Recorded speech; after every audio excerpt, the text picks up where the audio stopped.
listening to Coffee and Conversation with Recovery Advocate Network, the nonprofit organization that strives to address the staggering disparity in resource availability for individuals suffering from mental health disorders, processing disorders, addictions, trauma healing, and sexual identity challenges. Together, we strive to end the stigma associated with these challenges so that true healing can begin.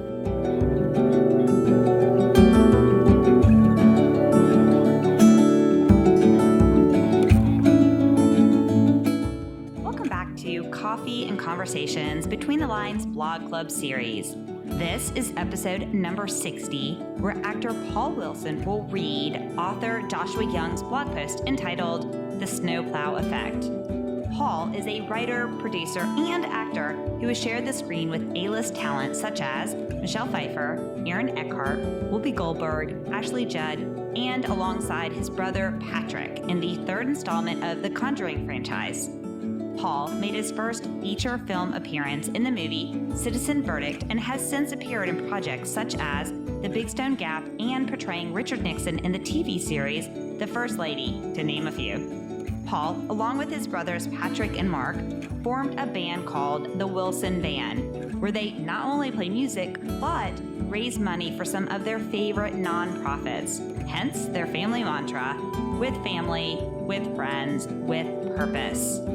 Through the Wilson Family Foundation, Paul and his family are committed to promoting the arts through scholarships, assisting veterans and first responders, and children with special needs. You can learn more about the Wilson Band in the show notes. Between the Lines episodes are written by guests who prefer to use their written voice instead of their interview voice to share their stories. As a reminder, the views expressed in any blog are the views of the author, and the purpose is to provide a safe place for the author's voice to be heard. So, what are we waiting for? Fill up your coffee, sit back, relax, and let's get started.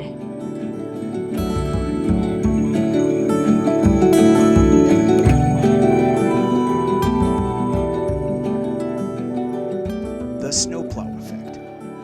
Written by Joshua Young. Read by Paul Wilson. In the quiet, reflective moments of my quest for trauma healing and addiction recovery, I've often likened my process to navigating a relentless winter storm. Much like a steadfast snowplow, I've learned the invaluable lesson of never going backwards, never moving too fast, but persistently being steady and moving impediments out of my way. This metaphor, which I've come to call the Snowplow Effect, has been a cornerstone of my approach to overcoming the challenges laid before me by a turbulent past and the allure of quick fixes that alcohol once presented. It's a story of playing the long game, of understanding that true healing and recovery demand patience, resilience, and a continuous forward motion, no matter the pace. My adolescence was marred by experiences that no teenager should have to endure. At 13 years old, I endured sexual abuse for 16 months that left deep, invisible scars on my soul, shaping a reality where safety felt like a concept meant for others, not for me. This period of my life was a dark haze of fear and pain, leading me to seek refuge in the numbing embrace of alcohol. It became my escape, a way to silence the storm of bad thoughts and suicidal ideation that haunted me relentlessly. Every sip was an attempt to drown out the memories of manipulation, sexual abuse, extortion, and to momentarily forget the physical and psychological pain that had become an all-too-familiar presence. Alcohol promised a relief, however fleeting, from the relentless turmoil within, offering a false peace in the midst of a battle I felt ill-equipped to fight. The choice to turn to alcohol, I believed, was my only means of survival, a way to fast forward through the hurt without having to confront the underlying wounds. However, as decades of destruction passed, the fleeting comfort provided by alcohol began to wane, laying bare the stark reality that I was not moving forward, but was trapped in a cycle of avoidance and temporary relief. It was during this period of introspection that the Snowplow Effect illuminated a new path for me. This metaphor became my anchor of optimism, illustrating the importance of a steady, unwavering approach to healing and recovery. The Snowplow Effect taught me that the journey through sexual trauma and overcoming addiction isn't about speeding through the process or finding quick exits. Rather, it's about the deliberate, consistent effort to push forward, to clear the path of obstacles, not by evading them, but by confronting and moving them out of the way. It demanded a shift from seeking immediate fixes to embracing the slow, often challenging process of genuine healing. Embracing this new paradigm required a fundamental change in how I approach my past trauma and my addiction. No longer could I rely on alcohol to blur the edges of my reality. Instead, I had to face it head on, with the steadiness and determination of a snowplow in a winter storm. This meant seeking therapy, joining support groups, and allowing myself the grace to heal at my own pace. It involved cultivating patience, not just with the process, but with myself, recognizing that setbacks were part of the journey, not reasons to revert to old habits. The Snowplow Effect became my guide, reminding me that moving forward, even incrementally, was progress. Each obstacle cleared, each moment of pain faced without the crutch of alcohol was a victory. It was about playing the long game, understanding that true healing and recovery were not destinations, but ongoing processes that required perseverance, self-compassion, and a relentless push forward. The slow process of trauma healing is crucial because it allows for the careful unraveling of the complex web of emotions, memories, and responses that trauma weaves within us. Rushing through this process can be likened to skipping stitches when mending a tear, leaving the fabric weak and likely to fray again under stress. By taking the time to heal slowly, I give myself the space to fully understand the depth of my pain, to recognize the triggers that lurk in the shadows, and to build resilience at a pace that respects my mind and my body's capacity to recover. This deliberate approach enables me to lay down a foundation of strength and understanding that is critical for sustainable healing. It's a journey of reacquainting myself with my own vulnerabilities and strengths, learning to navigate life with a newfound awareness and compassion. The slow process isn't just about healing.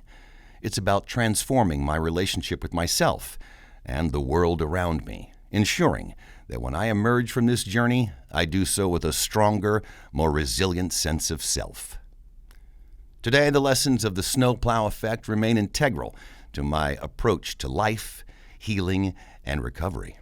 It has taught me the value of resilience, the strength found in facing challenges head-on, and the profound impact of a steady, incremental process. The path has not been easy, and the storm has not always been kind, but the direction is clear. Forward. Always forward.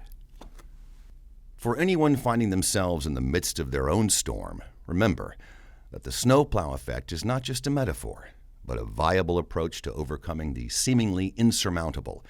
It's about acknowledging that quick fixes like alcohol offer only temporary solace. The true path to healing and recovery lies in the steady, unwavering push forward, moving obstacles out of your way, and never losing sight of the fact that each step, no matter how small, is a step towards a brighter, clearer horizon. Thank you for joining us today with your coffee and conversation. We hope you've been encouraged and learned something from today's story. To learn more about today's guest, please check out our show notes for more details. Now it's time to remember to like this episode, subscribe, and turn on your notifications to ensure you do not miss future episodes. Recovery Advocate Network envisions a world where individuals with mental health challenges receive comprehensive and effective treatment without the worry of financial burdens to themselves or their families, all without the stigmas often present in society. We are proud that every individual worked with RAN does so on a 100% volunteer basis. You can support the mission by making a financial donation via PayPal or Venmo, or email donate@recoveryadvocatenetwork.org if you would like to donate items for our next fundraising auction. please visit our website at www.recoveryadvocatenetwork.org to learn more. Now, stay in the loop about upcoming events, future episodes, and more by following us on Facebook, Instagram, Twitter X, TikTok, LinkedIn, and all major podcast platforms. As a reminder, the experiences and advice expressed in this episode are the host and guest's own personal stories and do not represent the opinions of any organization mentioned. RAN is passionate about opening the doors for all voices and experiences, not just those expressed in any particular podcast. If you want to share your experiences or expertise, we encourage you to be a future guest by emailing us at podcast@recoveryadvocatenetwork.org or submit a blog by emailing blog@recoveryadvocatenetwork.org. We also encourage you to comment on the episode so that we can continue to provide content that is most beneficial to the community. How do you do that? Visit our website at www.recoveryadvocatenetwork.org, and in the top right corner, click that comment button and comment. So listeners, what do you need to do? Pause what you're doing, subscribe, follow us. Please give us a like and a 5-star rating, write some meaningful comments, and most importantly, share these episodes with your friends. You never know whose heart you will touch, so please be a part of a reason someone has new hope today. If this episode was triggering to you, we encourage you to contact your support system, therapist, national and community support groups, the Global Crisis Text Line by texting 741-741, and/or if in the U.S., dialing 988 to reach the Suicide and Crisis Lifeline. If you're in the U.S. and need additional resources such as shelter, support group resources, transportation, food, and/or a safe, confidential path out of physical or emotional domestic abuse, please call 211 or visit www.211info.org for assistance. Now, we know you are very busy, and we are grateful that you said yes to sharing time with us today. If you stuck to our 3 C's of engagement and listened to the full episode, then visit the podcast section of our website and leave the comment about the podcast, and you'll be entered to win an autographed copy of one of the books from one of our book club series, as well as a Coffee and Conversation coffee mug. So thanks again. Until next time, back to your coffee.